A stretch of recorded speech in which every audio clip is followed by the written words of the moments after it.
bata. Kahit anong test, negative. Ang doktor, hindi maniwala sa pasma po yan, ha? Pasma yan. Ngayon, pag nahilot po ito, huwag kayong maliligo, ha? Bukas na kayo ng gabi pwedeng maligo. Okay? Tsaka huwag maliligo ng puyat. Di bali ng ano, sabi nga sabi ng yumao kong lola, walang namamatay sa baho. Sa sobrang linis, maraming namatay. Opo, ay tingnan nyo. Kayo, hilamos ang hilamos, ligo ng ligo. Puyat, pagod, kung ano nangyari. Pasma. Doktor, hindi advise sa inyo na ano, dahil hindi sila naniniwala sa pasma eh. Pero wala silang solusyon sa mata nyo. Tsaka hindi lang sa mata ang pasma, sa lahat ng buong katawan po yan. Ang doktor hindi naniniwala sa pasma. Ha? Nasisilaw ako sa iba. O yan, pagod kasi yung mata nyo. Pagod yan eh. Ano yun siya sa MNN. So, bakit? Yan, tapos maliligo, maghihilamos. Doktor, sabihin, walang problema yan, hindi ano yan. Ay, tingnan nyo, wala naman silang solusyon sa problema nyo. Walang makita. Bukod dyan, tingnan mo, wala ring gamot, walang ano, hindi rin makukuha ng ano yan. Yung sabihin nyo, lalagyan mo ng grado. Pero gagaling po kayo. Gagaling po yan, basta pagka ano. Ito, pag after mahilot nito, tapos, ang pinaka-importante sa kanya magawa, suog. Pero kasi kami, pag nagsusuog, may tamang proseso, may tamang pagsusuog po kasi hindi basta suog-suog lang, tsaka may ritual po yan. Tsaka pag nasuog po yan, dapat po yan, ano yan, tawag dito, ini-schedule namin kasi medyo matrabaho po ang suog kasi binat at pasmas pa kasi, kailangan suog yan, tsaka may tamang sangkap. Pag hindi marunong, nako, ibis gumaling ka na, ano kang lalala. Kaya magsasabi na lang po kung ano po yung mechanics or details namin sa pagsusuog po. Pag ganyan, kailangan masuog talaga yan. Depende po, basta schedule po kasi yan. Pero ito, remedyo kasi hindi kami magsusuog ngayong araw kasi marami po kami pasyente. Matagal kasi ang suog, hindi po yan ano. Kapag home service po kasi yung nanay ko hirap po. Pwede rin po. Simula po siya na aksidente. Mag-inquire lang po kayo pag ano may home service. Huwag nyo ililigo ito ma'am ha, tingnan, nagbabasa ng ugat nyo. Pagod na yan eh, yung connection ng mga ugat nyo, pagod na pagod yung mata. Dapat this time, iwas na muna sa gadgets, matulog, para makapaghinga yung mata nyo. May init yung ulo nyo. Nararamdaman mo ma'am? Parang umiinit. Kasi nakakaano yung ano. Pero stress na yung ugat. Yung mata nyo, stress na po. Sa akin po, malabo pero hindi ganyan sa Oo, ito kasi lang. pasma to, napapasma eh. Buti nga, naagapan. Kasi kung tumagal to, ay nako, nakakabulag po yan. Buti 1 month pa lang, inaano nyo na. Yan, iwas pa kaya dapat. Yan, anuhin nyo. Huwag na kayong maghihilamos, maliligo ng puyat o pagod ang mata. Nakakamulag po yan. Buti sa inyo, walang solusyon ng doktor ng pasma. Hindi naniniwala sa pasma yan. Kaya sabi, yung mga pagod, galing trabaho, o kaya, pagod na pagod ka, sabi, pwede kang maligo agad-agad, walang problema, walang kaso, walang pasma, hindi totoo yan. O, tingnan nyo, sino mga sakitin? Doktor, mga sakitin. Pero hindi lahat, kasi may mga ibang doktor na naniniwala rin eh. Kasi pag tinamaan ka na ng sakit, wala ka ng, hindi ka na mapagaling na kapwa mo doktor, kapalalapit. Hindi naniniwala paniniwala ka pa lang kapag wala ka ng solusyon. Susubo ka na. Mas malang yan. Ha? Nakapas mo. Tawag na ispasa mo. Iba naman yung mga binat. Sa binat, yung overpatin. Pero pag nabinat ka na rin yan, ay naku po. Mas malala naman ang binat. Kaya sa batok, wala yan. Wala kayong problema dyan. Ano lang, connected lang yung ugat niyan, kaya may pananakit. Naka-stress na stress yung mata nyo, ha? Nakaisip.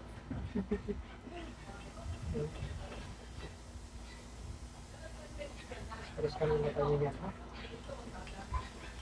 Paingay nyo po yan. Kasi huwag nang gano'n. Yan ang wag na wag pong gagawin. Nakahiga, nagsiselfone. Kaya, pagkatapos mag-cellphone, maliligo, maghihilamos. Yan ang wag na wag na gagawin.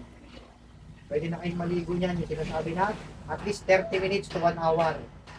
Nakapahinga ka ng gano'n, kita na rin niyo po yung ugat nyo. Ayan o. Nakakaroon na ng blockage yan dahil pag na-stress yung mata, hindi na makadalin maayos yung dugo. Kaya man nalalabo yan.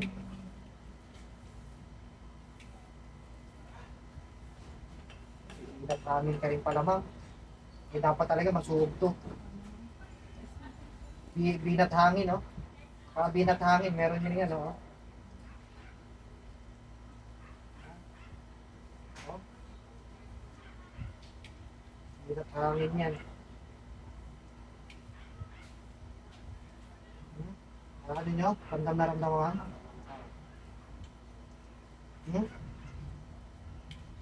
Yan, binat hangin. Buti naagapan nyo po yan. Buti na lang naagapan nyo. Iba, pinapalala pa yan. 5 taon, 2 taon, bago magpagamot. Pininiwala sa albularyo, doktor na pa doktor.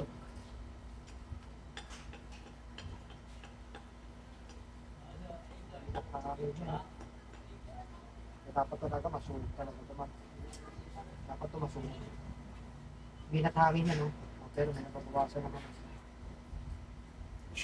Hindi kasi sapat yung hilot lang. Ano yung depende sa sakit nyo, may pinapagayan yung talaga. Kailangan nyo talaga masulit ito. Ha? Pero at least ito malaki may tutulong dito. Hilot. Dilim yung paningin. Opo, sa stress na yung mata nyo eh. May binat-hangin pa pala kayo. Oh. Saan po na po po? Binatangin, yung pag sa brain, sa utak, pag binatangin na ganun, may sobrang pag-iisip, depression, anxiety, stress, sobrang pag-iisip. Pag nabinatangin ka, napasukan naman sa manghangin, yung tinatawag na ganun, yan po yun, yung binatangin na tinatawag. Nabinatangin tayo, yan na, parang lagi na tayong balisal, tsaka yan, ang epekto, yung parang mabigat lagi ang ulo, lagi nagkakaroon ng migraine, headache, na hindi naman malaman ng doktor, sabihin, inom na inom ng gamot, hindi tumatalag gamot, hindi, minsan nabibinat po kasi. Yung doktor nga hindi naniniwala sa binat tsaka pasma eh. Naniniwala yan. Ano? Yan po, nung after kayo mahilot, yung sinasabi nyo po na kamusta po yung, di ba kahit anong grado, kahit anong ano, wala talaga. Ngayon, kamusta po? Kasi tingin nyo, ilang percent po yung parang lumiwanag na sinasabi nyo? Na kahit, di ba, ginaganon kayo ng ano, yung binibigyan kayo ng grado, walang compatible kasi nga sobrang nalalabo. Kasi nga, pasma yan eh.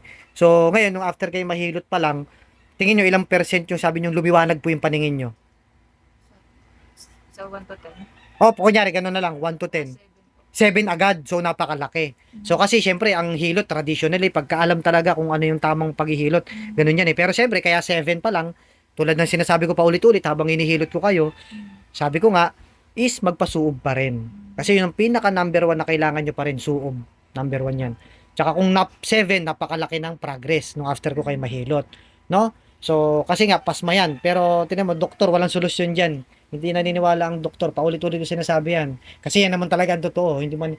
Kaya ngayon, nabigyan kayo ng solusyon ng manggagamot.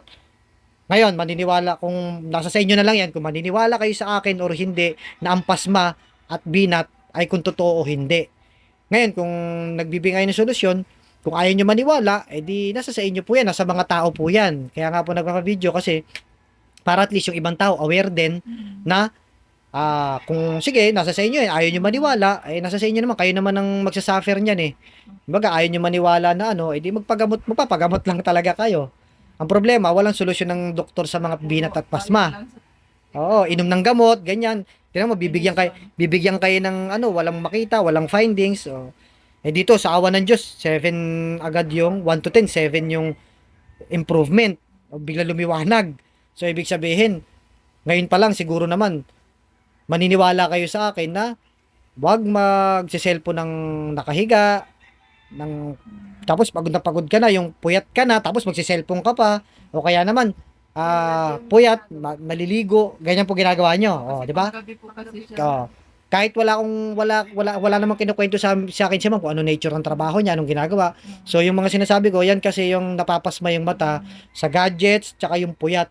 Tapos mahilig, sobrang sabi nga ulitin ko lang, marami nang nagkasakit at namatay sa sobrang linis. Yan katulad niya, no? Puyat, pagod yung mata, naghihilamos, naliligo, pasma.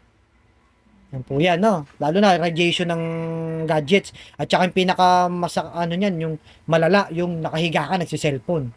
Tapos maliligo ka pa, maghihilamos, naku po. Yan, number 1 yan.